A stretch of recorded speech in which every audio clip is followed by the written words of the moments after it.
कल जो सदन में किया गया, मुझे लगता है कि इस सदन की गरिमा को तार तार करने का काम भाजपा के लोग कर रहे हैं। तो कहीं तो आवाज उठाना पड़ेगा। जिस तरीके से हाउस में चल रहा है, मुझे लगता है जनता को ये जानना चाहिए, जनता का जो समय है जो उस जनता के समाधान करने में लगना चाहिए था।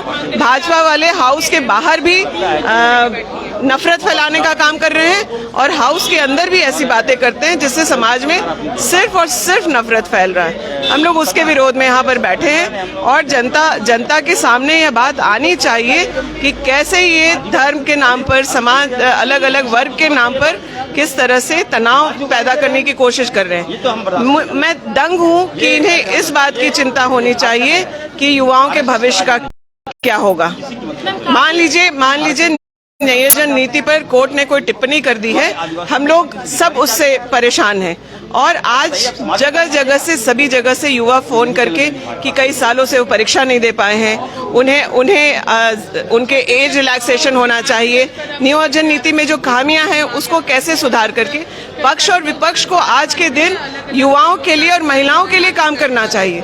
तो ये यहाँ पर नफरत फैलाने का काम कर रहे हैं, एक दूसरे पे टीका टिप्पणी कर रहे हैं। मैं कल सुन रही थी हाउस में कह रहे हैं इरफान अंसारी को फांसी दो। आप किसी एक क्रिमिनल की वजह से पूरे समाज को कलंकित करें, यह बिल्कुल सही नहीं है। जो किसी भी जाति धर्म का है अगर दोषी, तो उसे कड़ी से कड़ी सजा होनी चाहिए। लेकिन आप किसी एक व्यक्ति के नाम पर उसके उस समाज से होने के चलते आप माननीय विधायक के बारे में भी इस तरह से नारे लगाने लगे, ये बहुत दुखद बात है। कई मुद्दा को लेकर आज विपक्ष है वो सरकार को घेरने का प्रयास करिए, आप लोग किस तरीके से टैकल कीजिएगा इसको? सरकार को घेरने का काम विपक्ष करे, बहुत अच्छी बात है। अगर मुद्दे सही हैं तो उन्हें ये जरूर करना चाहिए। लेकिन आज जो समस्या सामने खड़ी हुई है, पहले की नीतियों में भी गड़बड़ी रही, खामी रही, कोर्ट टिप्पणी का। कोर्ट ने ऐसा क्यों किया है मैं इसके बारे में बहुत नहीं कह सकती, ये मामला कोर्ट का है। लेकिन हमें कोई ना कोई रास्ता तो अपने युवाओं के लिए निकालना पड़ेगा ना।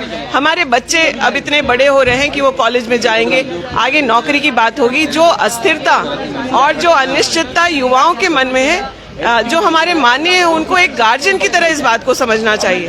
आज पूरे झारखंड में बच्चे एग्जाम की तैयारी कर रहे थे और उन्हें कितनी हताशा हुई है उस एग्जामिनेशन के कैंसिल होने से, उनकी उस भावना को समझना पड़ेगा।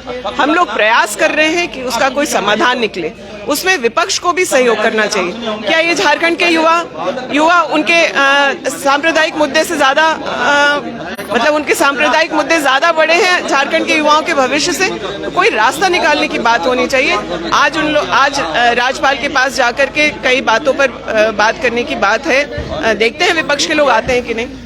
तो आपने सुना कि जिस तरीके से हाईकोर्ट से नियोजन नीति रद्द हो गया है, तो इनका कहना है कि सरकार बीच का रास्ता यहाँ पर अपना रही है, लेकिन विपक्ष इसको मुद्दा बनाकर लगातार अपनी आवाज को बुलंद करे। इस वक्त हमारे साथ मौजूद है इरफान अंसारी। हम इन्हीं से बात करेंगे कि लगातार जो बातें निकलकर सामने रही, कल जिस तरीके से आप पे टिप्पणी की गई कि इरफान अंसारी को फांसी दी जाए, आप उसी तरीके की यहाँ पर तख्ती लिए खड़े, क्या कुछ मैसेज दे रहे हैं आज? देखिए, हम लोग साफ कहे, नफरत नहीं चलेगा।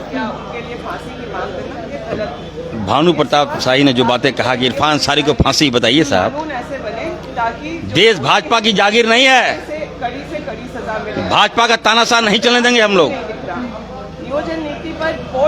मैं भाजपा को कहना चाहता हूं, देश आजाद में अल्पसंख्यक की बहुत बड़ी भूमिका है। आप आदिवासी को देख नहीं सकते हैं, दलित को देख नहीं सकते हैं, आदिवासी को देख नहीं सकते हैं, अल्पसंख्यक को देख नहीं सकते हैं।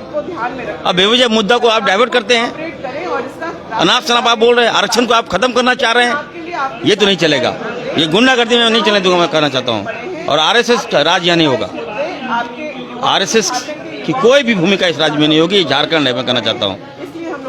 उनके बताए गए रास्ते पे जो चलेगा उसको बर्दाश्त भी नहीं करेंगे। अच्छा, साहिबगंज में ये दूसरा मामला फिर से एक बार, कौन सा मामला?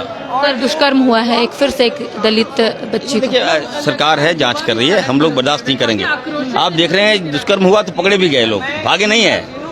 तो कार्रवाई तो हमारी सरकार कर रही है, तो सपोर्ट करना चाहिए, ना कि आप समाज को गाली दीजिए। आप इरफान अंसारी को बोलिए फांसी दे दें, बताइए इतना हल्का बात कीजिएगा, ये बर्दाश्त नहीं करेंगे। तो आपने सुना कि जामताड़ा विधायक इरफान अंसारी भी यहाँ पर तख्ती लिए खड़े और इनका कहना है कि कल जिस तरीके से भानु प्रताप शाही ने कहा है कि इरफान अंसारी को फांसी होना चाहिए, तो इनका कहना है कि मेरी क्या गलती है और मुझे यहाँ पर क्यों टिप्पणी की जा रही है। हालांकि आप देख सकते हैं कि अलग अलग मुद्दा को लेकर तमाम जो पक्ष हो या फिर विपक्ष हो अपने हाथों में तख्ती लिए यहाँ पर बैठे हुए। नियोजन नीति से लेकर कई ऐसे मुद्दे हैं जो यहाँ पर तमाम जो पक्ष हो या फिर विपक्ष अपनी आवाज को बुलंद कर रहे हैं। अब थोड़ी देर के बाद तमाम जो विधायक है वो यहाँ से अंदर जाएंगे। अब देखना यही होगा कि आखिर आज का क्या कुछ मुद्दा सदन के अंदर रखी जाती है। कैमरा पर्सन संजय के साथ करिश्मा सिन्हा, न्यूज़ 22 को रांची। पारस HEC हॉस्पिटल रांची झारखंड का सबसे बड़ा प्राइवेट मल्टी स्पेशलिटी अस्पताल। यहाँ उपलब्ध है किफायती दर पर उच्च और विश्वसनीय इलाज, अंतर्राष्ट्रीय स्तर की आधुनिक सुविधाओं के साथ एक्सपर्ट मेडिकल टीम, 170 बेड के साथ 40 ICU बेड्स, 5 आधुनिक ऑपरेशन थिएटर, इमरजेंसी और ट्रॉमा सेंटर की भी सुविधा। पारस HEC हॉस्पिटल रांची।